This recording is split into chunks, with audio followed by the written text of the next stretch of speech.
و تعالیٰ نے اور اس کے پیارے رسول صلی اللہ علیہ وسلم نے جو باتیں دین میں دلائل قطعیہ کے ساتھ ثابت ہیں، یعنی جو بالکل واضح ہیں، غیر مبہم ہیں، جو احکام قرآن و سنت میں بالکل کلیئر ہیں، ان احکام کی متعلق قرآن و سنت کی کلیئرٹی کے باوجود کوئی اور گمان رکھنا معاذ اللہ یہ حرام ہے۔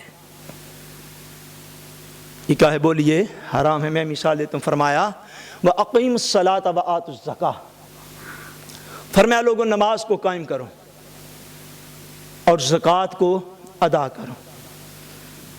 کئی بار حکم فرمایا، کئی بار نہ بھی ہو حکم ایک بار بھی کافی ہوتا ہے۔ کئی بار جو فرمایا یعنی نماز کا فرض ہونا یہ قرآن و سنت سے واضح طور پر ثابت ہے، زکوٰۃ کا فرض ہونا یہ قرآن و سنت سے واضح طور پر ثابت ہے۔ فرمایا یا ایھا الذین آمنوا کتب علیکم الصیام، اے اہل ایمان تم پر جو ہیں وہ روزے جو ہیں وہ فرض کر دیے گئے۔ رمضان کے روزوں کی فرضیت جو ہے یہ قرآن و سنت سے واضح طور پر ثابت ہے۔ فرمایا وَلِلَّهِ عَلَى النَّاسِ حِجُّ الْبَيْتِ مَنِ اسْتَطَاعَ إِلَيْهِ سَبِيلًا، کعبۃ اللہ کا حج کرنا قرآن و سنت سے واضح طور پر ثابت ہے۔ اب بات کو سمجھ رہے ہیں؟ فرمایا احل اللہ البیع وحرم الربا، اللہ تعالیٰ نے تمہارے لیے تجارت کو حلال قرار دے دیا ہے اور تمہارے لیے سود اور ربا کو حرام قرار دے دیا ہے۔ یہ بات بالکل واضح اور کلیئر ہے۔ فرمایا انما الخمر والمیسر والانصاب والازلام رجس من عمل الشیطان فاجتنبوہ، فرمایا بے شک تم پر شراب حرام کر دی گئی، جوا جو ہے وہ حرام کر دیا گیا، بت اور پانسے جو ہے وہ تمہارے لیے حرام کر دیے گئے۔ ان چیزوں کا قرآن و سنت سے حرام ہونا بالکل واضح ہے۔ لا تقربوا الزنا، فرمایا بدکاری کے قریب نہ جاؤ، بدکاری کا حرام ہونا قرآن و سنت سے بالکل واضح ہے۔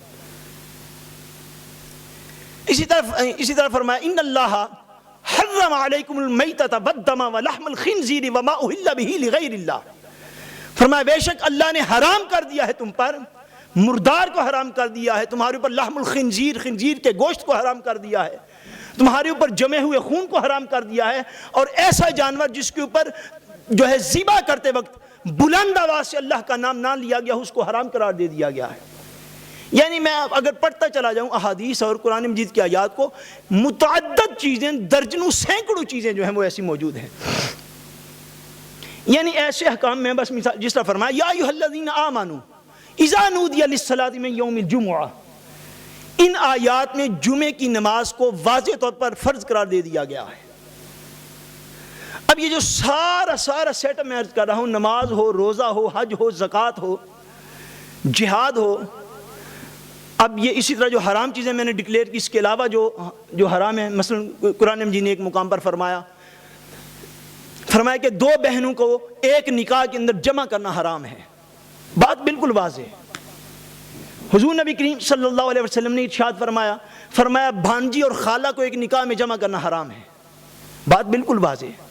پھوپھی اور بھتیجی کو ایک نکاح میں جمع کرنا حرام ہے، بات بالکل واضح، ایکسپلینیشن کی ضرورت ہی کوئی نہیں۔ جو چیزیں میں عرض کر رہا ہوں دلائل قطعیہ کے ساتھ ثابت ہوں قرآن و سنت سے، ان کے متعلق پھر اپنی عقل کے گھوڑے دوڑانا، ان کے متعلق یہ کہنا کہ ہماری مسجد کے مفتی صاحب نے یہ فتویٰ دیا، ان کے متعلق یہ کہنا معاذ اللہ میری عقل نہیں مانتی، میں ریسرچ کروں گا، میں تحقیق کروں گا، میں پھر جا کے کسی سے پوچھوں گا، اور جو چیزیں دلائل قطعیہ کے ساتھ ثابت ہو گئیں ان کے متعلق اس کے علاوہ کچھ بھی گمان رکھنا یہ شریعت میں حرام کا درجہ ہے۔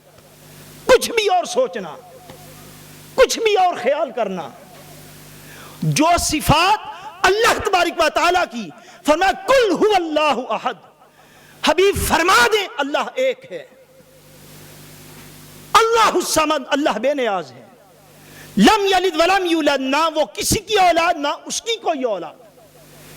جو چیزیں بالکل واضح ہیں قرآن و حدیث میں اس کے مطابق نہ سوچنا اور اس کے علاوہ کچھ بھی اور گمان رکھنا، یہ شریعت میں ایسا گمان جو ہے وہ حرام ہوتا ہے، ایسا گمان جو ہے وہ حرام ہوتا ہے۔ فرمایا ما کان محمد ابا احد من رجالکم ولکن رسول اللہ و خاتم النبیین، یہ میرے مصطفیٰ جو ہیں یہ اللہ کے آخری نبی اور آخری رسول ہے، اس کے علاوہ کچھ اور گمان کرنا یہ حرام ہو جائے گا۔ یعنی جو باتیں قرآن و سنت میں کلیئر ہیں، جن کے اوپر دوسری کوئی رائے دینے کی بھی گنجائش نہیں، جب قرآن اور سنت کا معاملہ آ جائے، یہ ایسی ہمارے اندر تھوڑی علم سے دوری ہو رہی ہے۔ یاد رکھ لیں، مساجد ہیں، مراکز ہیں، اللہ تبارک و تعالیٰ سب کو آباد رکھے۔ ہمارا یہ پرابلم ہے کہ ہم پیسے دے کر گھروں میں واپس چلے جانے والے لوگ ہیں۔ ہمارا پرابلم یہ ہے، یاد رکھ لیں، کہ جمعے میں آخر پہ آ کے سب سے پہلے واپس جانے والے لوگ ہیں۔ ہم دین کی محافل کو آباد کرنے والے نہیں رہے۔ ابھی آپ کو میں یہ کہوں نا بالفرض کہ یہ ہمارا تھیپے پڑا ہوا، اس کے نیچے انڈر تھیپے نہیں ہیں، تو اس کے لیے 25-30 ہزار کراؤن چاہیے، مجھے امید ہے اسی وقت اکٹھا ہو جائے گا۔ جب یہ کہوں نا درس قرآن و حدیث کی ایک سیٹنگ ہم کر رہے ہیں، اس وقت 5-10 بندے بھی نہیں ہوں گے۔ ہمارا یہ پرابلم ہے کہ دین کا علم ہمارے بچوں کو ہمارے سکولوں سے نہیں مل رہا، نہ اسلامی ممالک میں نہ غیر اسلامی ممالک میں۔ ہم خود اپنی پہلی عمروں میں ان پڑھ رہے ہیں۔ اب جو دین کا سبق لینا ہے وہ سبق ہم درست طریقے پر حاصل نہیں کر رہے۔ اب اس کا نتیجہ یہ ہو رہا ہے کہ لوگ سارا کچھ کرنے کے باوجود دین کے اس کنسپٹ سے دور ہیں۔ بھائی کسی کی عقل جائے بھاڑ کے اندر، جو چیز قرآن و سنت سے ثابت ہو گئی وہ کہیں ساری دنیا بھی اس کو چیلنج کرتی پھرے، اگر بندہ مومن ہے تو اس کے متعلق کچھ اور خیال کرنا کہ جو چیز عمل رسول سے واضح طور پر ثابت ہو، جو قرآن کی آیت سے واضح طور پر ثابت ہو، اس کے متعلق کچھ اور سوچنا، یہ شرع کے اندر ایسی بدگمانی کرنا ہے جو کہ حرام کے درجے میں چلی جاتی ہے۔ ایک عمل حضور سے ثابت ہے، آپ اس کے اوپر اپنی رائے دیتے ہیں۔ ایک عمل اللہ کے قرآن سے ثابت ہے، ایک عقیدہ اللہ کے قرآن سے ثابت ہے، آپ اس کے اوپر اپنی رائے دیتے ہیں۔ مومن مان لینے والے کو کہتے ہیں۔ مومن کس کا نام ہے؟ مان لینے والا۔ یعنی ایسا گمان رکھنا، ایسا خیال رکھنا جو قرآن و سنت میں واضح ہیں، حضور کے اعمال ہیں، حضور کی سنت میں ثابت ہیں، ان کے متعلق کچھ اور گمان کرنا جو ہے یہ حرام ہوتا ہے، اور جو بالکل واضح ہوں، جن میں کوئی گنجائش موجود نہ ہو۔ اگلی چیز جو بدگمانی کے زمرے میں حرام کے درجے میں آتی ہے وہ یہ ہے کہ ایسا مومن، ایسا مسلمان جو کہ ظاہری طور پر شریعت پر عمل کرتا ہو، یہ بات بھی یاد رکھ لیں، جو بندہ ظاہری طور پر شریعت مصطفیٰ پر عمل کرتا ہو۔ میں نے پہلے عرض کیا نا کہ جو بندہ ویسے مومن ہے، مسلمان ہے، لیکن عملی طور پر ہماری طرح کمزور ہے، گناہگار آدمی ہے، اس کے متعلق بھی حسن ظن رکھنا یہ مستحب ہے۔ یہ کیا ہے؟ بولیے مستحب ہے، بولیے نا کیا ہے؟ مستحب ہے۔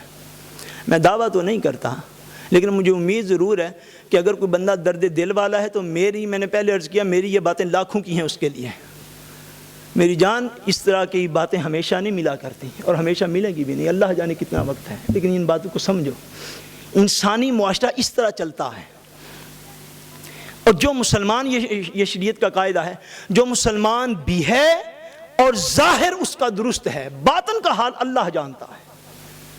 کوئی بندہ کسی کے باطن کا حال جاننے کا دعویٰ نہیں ہے، جس کا ظاہر درست ہو، جو نماز روزہ حج زکوٰۃ کی پابندی کرتا ہو، اطاعت والدین کرتا ہو، انفاق فی سبیل اللہ کرتا ہو، حلال کماتا ہو، جس کا ظاہر درست ہے، اس کے اعمال کی طرف بدگمانی کرنا یہ شریعت کے اندر حرام قرار دے دیا گیا ہے۔